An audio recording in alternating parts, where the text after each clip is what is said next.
Bonjour, je m'appelle Boubacar Sow. Je suis le responsable des jeunes de la commune de Patte d'Oie. Je suis ici au niveau de Grand Médine. Présentement, comme vous l'avez vu, l'élection depuis le début, ça démarre bien. Mais sauf qu'il y a eu des frustrations parce que les tentatives yu bari jot na fay xew. 5 à 14h, nous avons constaté à 14h au niveau du bureau de vote numéro 6. Le responsable du bureau de vote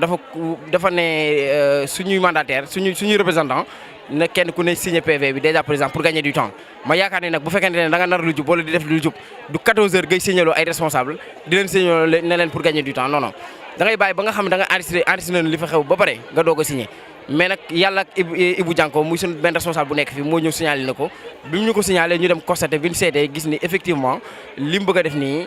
day wane lu jubadi. beneen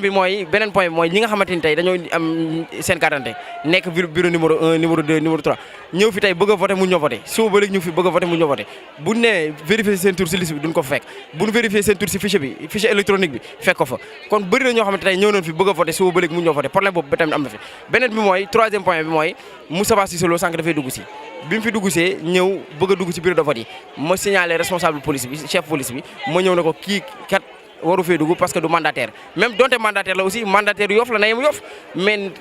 élection yi mu ngi daw nit ñaa ngi voté pareegul responsable yi commencé débarqué wu di ñëw di dugg ci bureau de vote yi bëgg a influencer nit ñi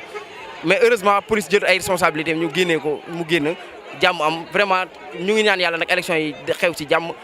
ñu ñëpp ñu voté en masse kenn ku ne tànn ki nga xamante ni moom nga doyloo nga votel ko jàmm am ñun loolu la ñu ñaan ñu sant nag suñu responsable muy Baye Ndiaye di sant ñeneen ñi nga xam jàpp na ci kii bu baax a baax voilà merci. Sall, membre de la coalition présidentielle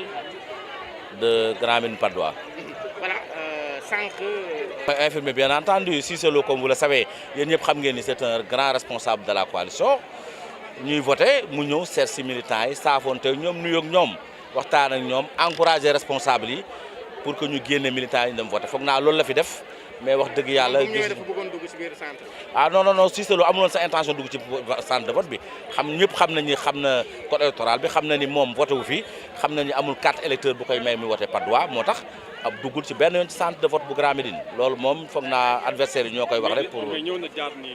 waaw ñëw na fi effectivement comme responsable yëpp ni ñu koy defee ñëw na jaar fi nuyoo comme ni ko maire defee comme ñeneen ni ñu ko def comme ñun sax ni ñu koy defee ci yeneen centre de vote yi nga xam ñoo nekk ci commune d'arrondissement Patte d'Oie bien sûr moo ko provocation parce que tey ñun ñëpp ay frères lañu suñu biir coalition bi dañu war a jàppalante ku nekk dafa war a seet sa morom encouragé man mii di wax ak yow tey suba dem naa Patte d'Oie Ville 2 dem naa centre bu Soprim dem naa centre bu Parcelles Assainies unité 14 seet mi responsable yi fa nekk militants yi ñaax leen sant leen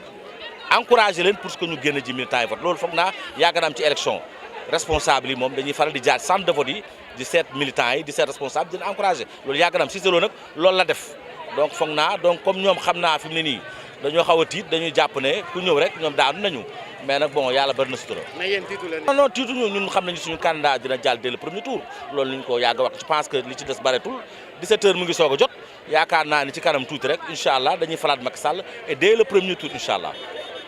ñun xam nañu suñu candidat dina jàll dès le premier tour loolu ñu ko yàgg a wax je pense que li ci des bareetul 17h mu ngi soog a jot yaakaar naa ni ci kanam tuuti rek incha allah dañuy falaat Macky Sall et dès le premier tour incha allah. Je me nomme Tidjane Diallo, je suis le mandataire de la coalition Benno Bokk Yaakaar fii ci centre de vote bu Grand Médine. Vous l'avez constaté, hein, vous avez duré à peine plus de 2 heures de temps ou 3 heures de temps fii ci centre bi. Gis ngeen affluence bi mu am les Grand Médinois sont venus voter massivement. Gis ngeen dans tous les bureaux de vote am na ay rush. Depuis 8 heures nii lañ ko jàppatoo on a démarré très tôt à 8 heures et quart fekk na bureau de vote yi ubbi tous les représentants étaient sur place et démarré nañ vote bi depuis 8 heures et quart 8 heures 30 et depuis boobu léegi à part 30 minutes déjeuner pause déjeuner de boobu léegi les gens viennent voter massivement te boobu léegi sans problème amul dara bureau de vote yi ubbeeku na normal nit ñi di voter sans problème. En fait, 16h45 on était à 48,6%. On a fait le total de l'ensemble des bureaux de vote. Si vous savez le total des nombres d'inscrits, il faisait 13h40, 45. Donc, l'après-midi. Donc, on pense que vraiment, nous, c'est un quartier qui vote. donc ñun de toutes les élections yi fi jaar yëpp muy local muy législative muy présidentielle boo seetee même bu taux bi faible sur le plan national ou dans le département de Dakar mais à Grand Médine on constate que vraiment la population c'est une population qui vote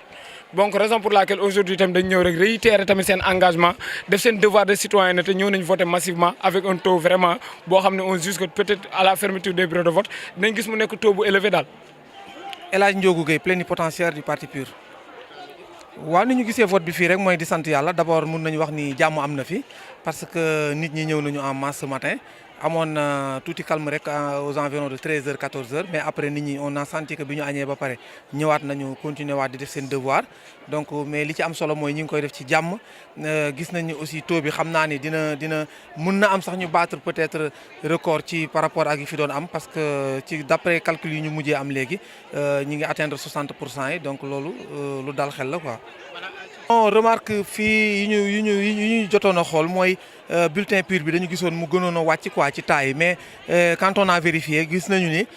parce que papier bi moo taille papier bi épaisseur bi moo faible woon rek donc du woon dara après ça s'est bien passé donc après tout est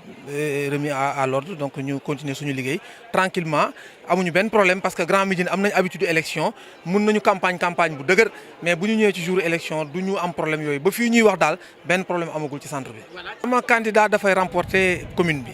waxuma centre bi dama jàpp ni sama candidat dafay remporter commune bi même donc centre bi moom kenn waxaale wu ko fii ci Grand Médine incha allah parti PUR dina ko remporter. commune Patte d'Oie bi.